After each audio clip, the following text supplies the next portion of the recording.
Jericho.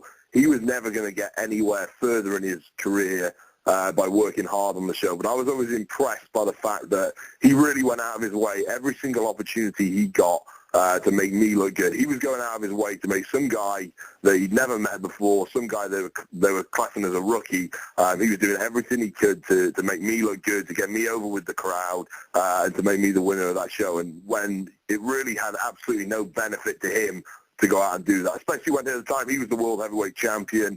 He had a ton of things on his plate already. Obviously, he's got his own band. He's got the various TV shows, the books he's writing and things like that. So he really didn't need NXT. But I was always very grateful and very appreciative of the fact that he's such a professional.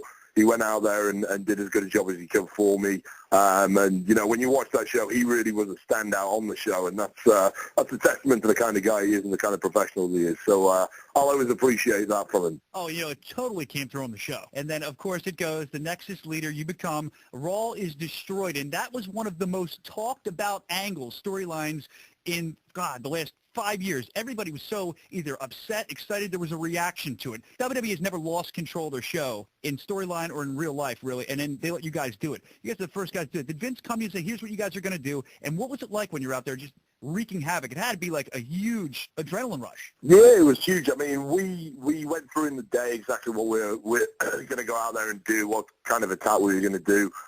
We didn't realize the kind of impact it would have on the WWE universe. We thought, you know, it's going to look big. We didn't realize how big the event was going to be, because you imagine as up-and-coming wrestlers, we've torn apart a ring 1,000 times, you know, as part of the paying your dues, really, putting up the ring, taking it down, stuff like that. Yeah, right. But it's usually boring when you're doing it with no fanfare. No, yeah, absolutely. No, normally no one's watching. So we didn't really fully appreciate how strange that would look from an audience perspective, because they've obviously never seen the ring torn apart before, ropes hanging down and boards and things like that. So yeah, we knew it would be big, but really we didn't realize quite the reaction it would get, and it was very exciting for us and very pleasing to see the response that the WWE Universe gave it, both on the night and in the weeks afterwards. So yeah, it was a very exciting time for us, and I think exactly what we needed when we're debuting our show. There's nothing you can ask for more than really getting a chance to make a huge impact on your debut. No question. That's what you guys did. One of the biggest ones in recent memory. Don't forget, you can see Wade Barrett this Sunday, 1 o'clock before the big game, pregame pandemonium. On the card, you'll see Edge versus Kane, Orton versus Miz for the championship, John Cena versus CM Punk. Again, Wade Barrett taking on Rey Mysterio Jr. and the 10-man battle royal with the winner to face Kofi Kingston for the IC title. Plus, you're going to see Alberto Del Rio, this year's Royal Rumble winner. You were almost there, Wade. The entire Nexus, Jack Swagger. It's like a super show. Raw and SmackDown Town going to be there. Tickets start at just $20. It's the best value in family entertainment. ComcastTix.com. And Wade, you're done with Nexus, and now you're in the core. You say you guys are all equal, but the big question, everybody's been asking me about the core, and the first thing I thought, why in the heck does the core have 2 R's?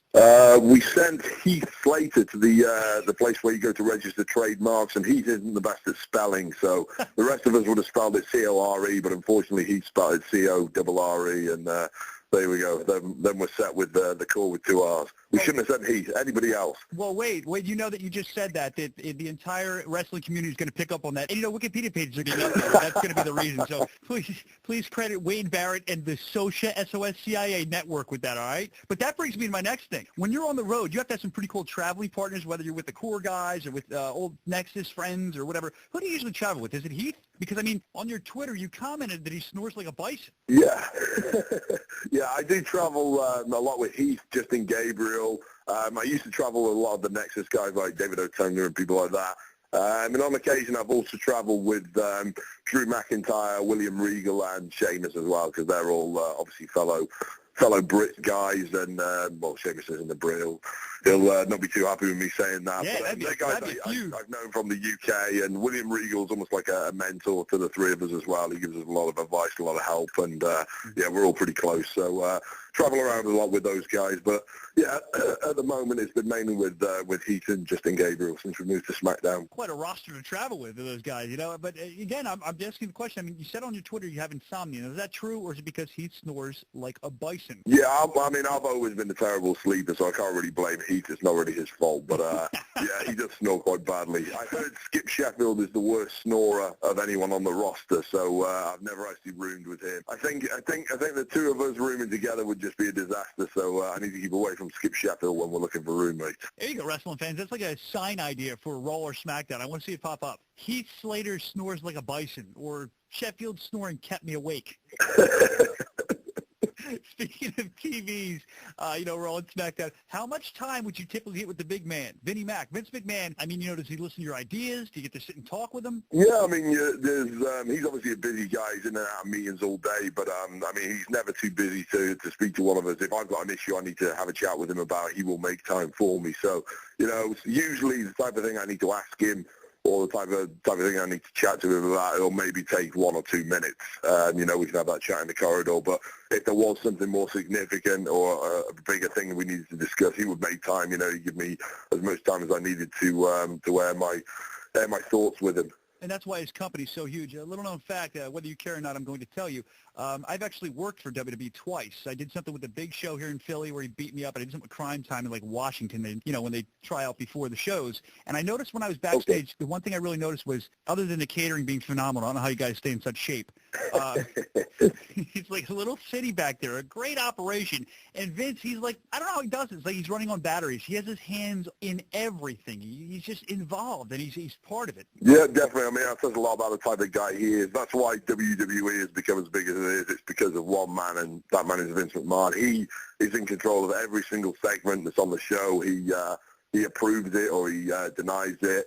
He takes control, gives people advice on how they should present themselves, how they should perform. He's literally very, very hands-on throughout from top to bottom of the company. He's in control of everything. And he's got a hell of a catering system. Definitely. That's one of the perks of the job. All right, Wade, thanks for being a friend of the Soscia Network. Appreciate it. And I want to wish you a lot of luck this year at WrestleMania against The Undertaker. That's not the case. I've had people tweeting those rumors to me, but I've certainly not heard anything from anyone apart from the Twitter world. So who knows about that? If I do get the opportunity, I'd certainly take it. But at the moment, no, certainly nothing's been organized as far as I was concerned. All right, Wade. Well, good luck if you do take on The Undertaker. I was trying to get you to slip up there, trying to get a story. I'm going to say it one more time.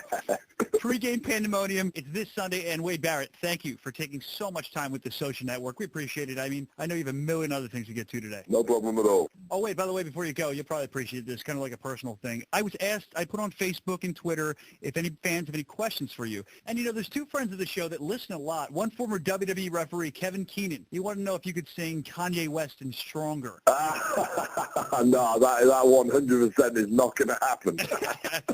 That's pretty fair. I've joined the Kevin for probably 2 or 3 years now. I remember, when I first moved to the States, wherever we would drive together, that song would always come on the radio as a rule every single journey. But I think that would probably kill my career if I started singing that on the radio.